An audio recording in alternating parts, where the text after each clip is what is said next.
என்னடா நடக்குது தமிழ்நாட்டில்? போன மாதம் ஒரு குரூப் மாட்டுச்சு, இந்த மாதமும் ஒரு குரூப்பு ஜெப்டோ டெலிவரி பையனை போட்டு அடித்து வெட்டி கிட்டத்தட்ட ஒரு சாவர நிலைமை. அந்த ஏரியா மக்கள் கல்லை தூக்கி அடித்து காப்பாற்றிருக்காங்க. சின்ன சின்ன பசங்க கையில் கஞ்சா.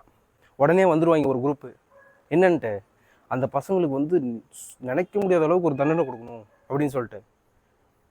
தப்பு அங்கே இல்லை ராஜா.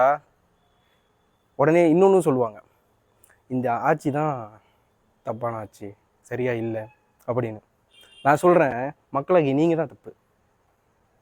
என்னடா இவன் டைரெக்டாக எங்கே மேலே சொல்கிற நீ அப்படின்னு நீங்கள் கேட்கலாம். ஓட்டு போட்டு உட்கார வச்சது யார்? நீங்கள் தானே. காலங்காலமாக ஓட்டு போட்டு, காசுக்காக ஓட்டு போட்டு, இலவசுக்காக ஓட்டு போட்டு உட்கார வச்சிங்கல்ல, அப்புறம் அவங்க மேலே குத்தம் சொல்கிறீங்க. நம்ம மேலே தான் தப்பு இருக்குது. இன்னும் 2 மாதம் இருக்குது, இப்பயும் ஒன்றும் கெட்டு போகல. அடுத்து வர 5 வருஷம் இதே மாதிரி மறுபடியும் விட்டுறாதீங்க. அவங்களே உட்கார வச்சிங்க அப்படின்னா தமிழ்நாடு எப்படி இருக்கும்னு யாராலையும் கணிக்க முடியாது.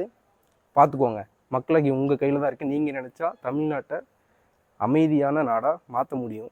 சின்ன பசங்களோட வாழ்க்கையை காப்பாற்ற முடியும். எல்லாமே மக்களாகி உங்கள் கையில் தான் இருக்குது. ஏன்னா நான் ஓட்டு போட்டு பழகிட்டேன், இது பண்ணி பழகிட்டேன், அவங்களுக்கே தான் இது பண்ணிட்டேன் அப்படிலாம் இல்லை.